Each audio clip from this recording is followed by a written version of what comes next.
السلام عليكم، ازيكم حبايبي؟ اخباركم ايه؟ ان شاء الله يا رب دايما تكونوا بخير. النهارده مع بعض هنقدم السميت التركي على قناة فن المطبخ والبيت والشاشة فود.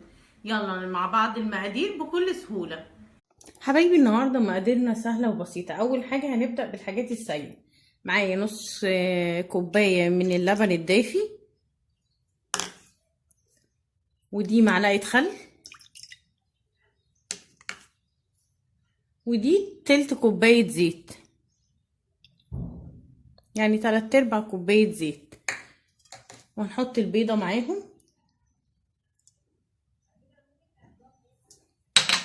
ودي معلقة سكر.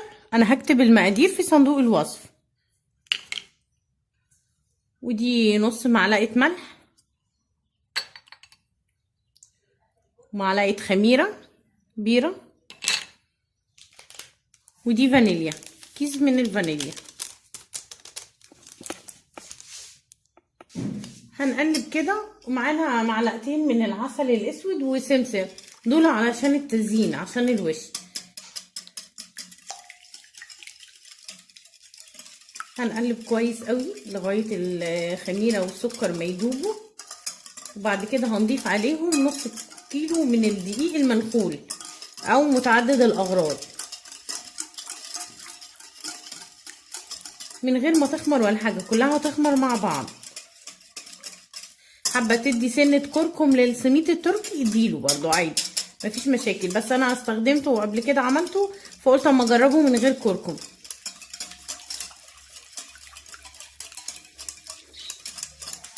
امتزج الخليط بتاعي.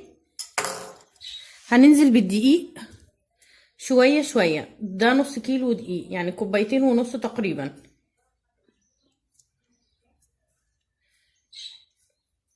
هنقلب الدقيق معاه، هنقلب الدقيق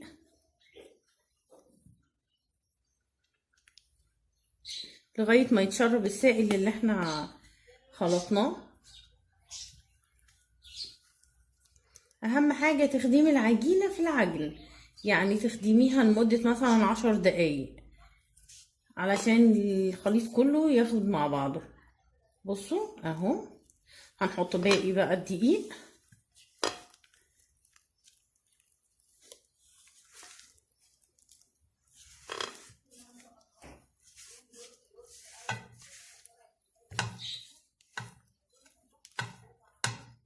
كده كويس قوي. هنحط باقي الدقيق بتاعنا. هو المعيار ده او المقادير دي بصراحة مضمونة، يعني انا عملتها عشان كده بعملها معاكم مرة تانية.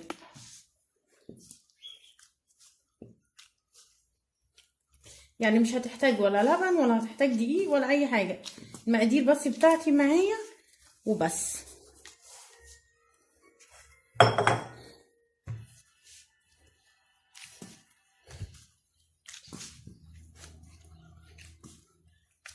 نعجن معانا كويس قوي.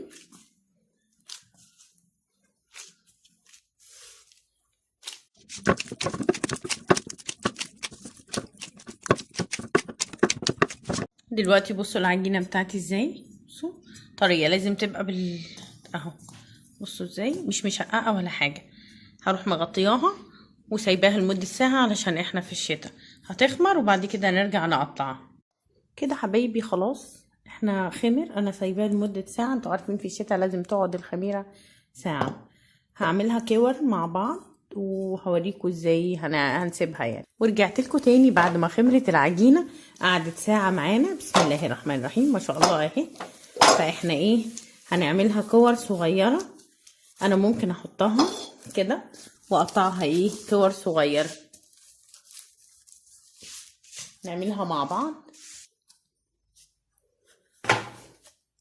انا جهزت صينية فيها شوية دقيق، رشيت عليها شوية دقيق صغيرين مش كتار، وهقطع ايه العجينة، يعني هتبقى بالحجم ده، ان هي تتساب ترتاح ربع ساعة كمان. وهنغطيها، ممكن تعمليها كده على الرخامة عشان تبقى مدورة معاكي والشكل يبقى واحد، ما تبقاش مثلا من تحت لامم العجين معاكي. بصوا اهي، يعني على قد ما تقدر نظبط فيها شوية عشان تبقى ايه ملمومة من تحت، ما يبقى لهاش اي حاجة يعني، ما تبقاش ليها فواتح، لان احنا لسه هنبرمها تاني. هو شغلها مش كتير، بس هي بيبقى طعمها حلو مع الشاي بلبن الصبح، يعني هيعجبك قوي. هتبقى قشرتها كده ليها قشر خفيفة مع السمسم، وهندهن وشها عسل اسود، هنخفه بس بشوية مية صغيرين قوي.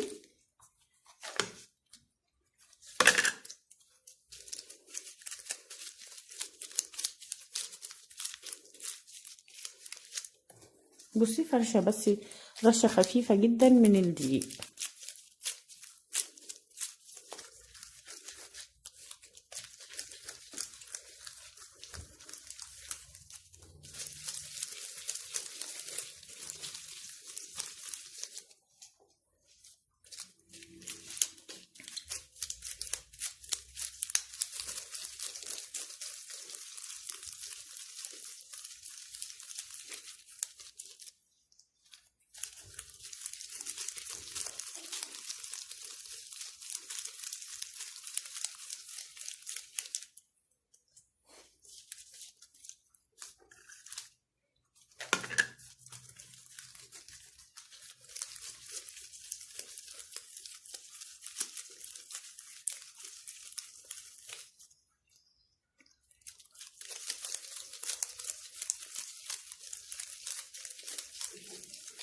هيطلع معانا 10 كور بالظبط من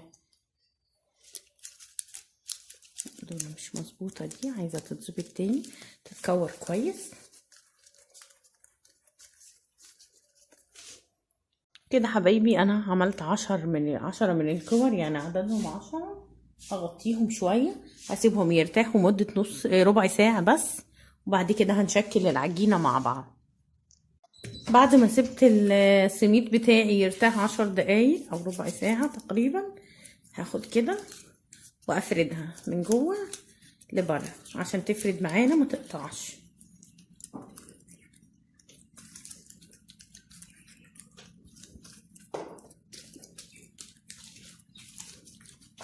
انا عايزاها رفيعة علشان انا هبرمهم على بعض،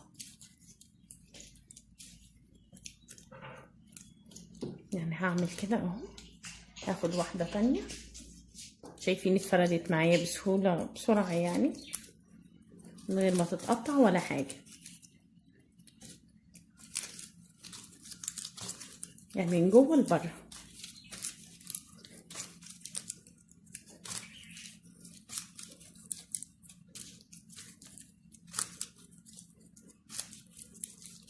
انا عايزة الاتنين قد بعض.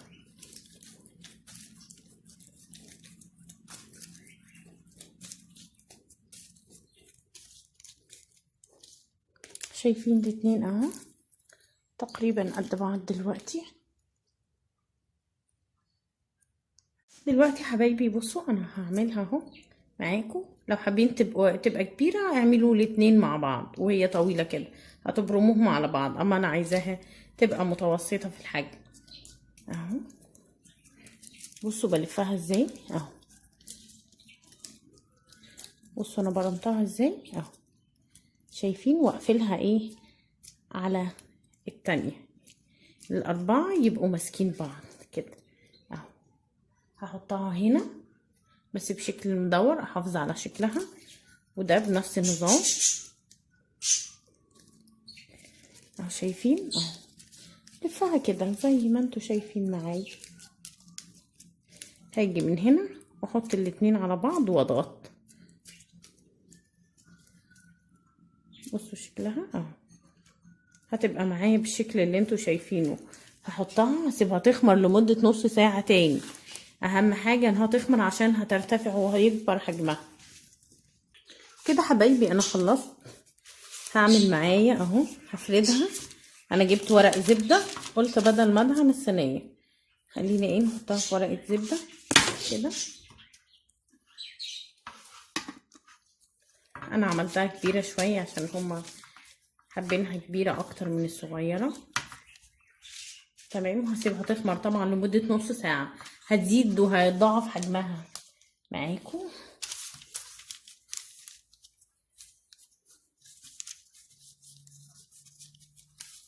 عايزاها تحتفظي بيها بشكلها المدور، لان احنا مش هنشيلها خلاص. انا هحتفظ بيها زي ما هي كده. خلاص نحط الاتنين الصغيرين دول، بس ايه نفض من تحتيهم الدقيق، مش محتاجين الدقيق ده. تمام كده. هسيبها هغطيها في قلب الفرن اللي هو المطفي، لسه ما شغلناش عليه. هنسيبها بس تخمر شويه، وايه نص ساعه، لمده نص ساعه، وبعد كده هتلاقوا حجمها ما شاء الله ارتفع، وهنسويها مع بعض. دلوقتي يا حبايبي سبته تقريبا ساعه الا ربع، اختمر بالشكل اللي انتوا شايفينه ده. طبعا زي ما قلنا معلقتين عسل، مش هناخدهم كلهم، ودي تقريبا نص الفنجان بتاع القهوه ميه. تمام. وده السمسم هنحطه، نضيف العسل معانا. يعني احنا عايزينه ايه يدي اللون ويدي التسكيرة، يبقى مسكر زي الكراميل من فوق. هندوبه في المية. شايفين بقى لونه ازاي؟ عايزينه يبقى كده. دلوقتي يا حبايبي بصوا ازاي جانس مع بعضه. هنيجي كده وندهن السميطة من فوق، ويا ريت تدهنوها احسن بالورب كده عشان تديكوا اللون كله شبه بعض.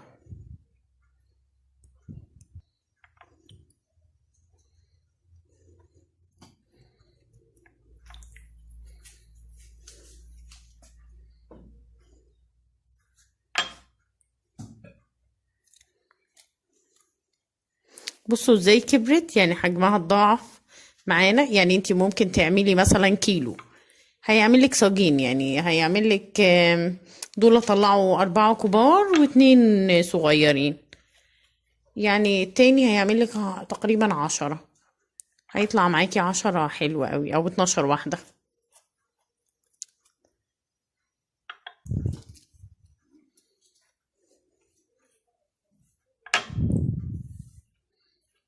عادي لو حبيتي تعمليه من غير ورق زبدة مفيش مشاكل، انا بس عندي ورق زبدة فقلت احطه. دلوقتي انا سخنت الفرن على درجة حرارة 180. هدخله تقريبا من تلت ساعة ل25 دقيقة، يعني من 20 ل25 حسب الفرن بتاعك. هيطلع مستوي ولونه حتى هيبقى زي الفل، ذهبي حلو قوي.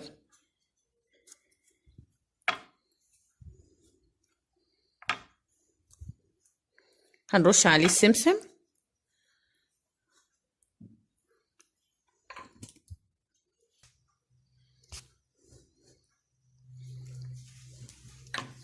هنرش السمسم، والسمسم ده اختياري، لو عايزه تحطيه حطيه، مش عايزه براحتك، بس بيدي طعم وريحه حلوه. ويا ريت السمسم يبقى ابيض مش المحمر، عشان ياخد اللون الذهبي في الفرن مع التسويه.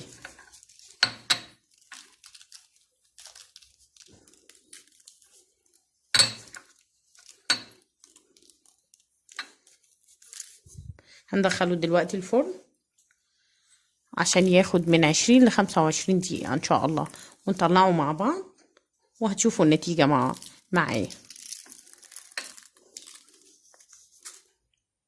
دلوقتي يا حبايبي بصوا اهي اتحمرت. هرشها بس بشوية مية الوش بتاعها،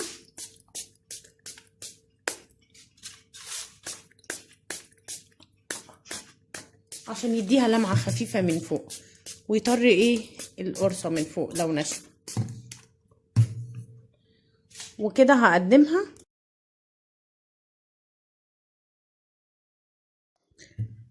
كده قدمناه وحطينا جنبه عسل، حابين تحطوا جنبه جبنة اوكي، بيتاكل كده برضو. اتمنى ان شاء الله وصفة النهاردة تنال اعجابكم، ما تنسونيش في اللايك والشير وسبسكرايب. بصوا بقى ازاي طرية ازاي، بصوا سخنة جدا ما شاء الله، وريحتها بجد حلوة جدا.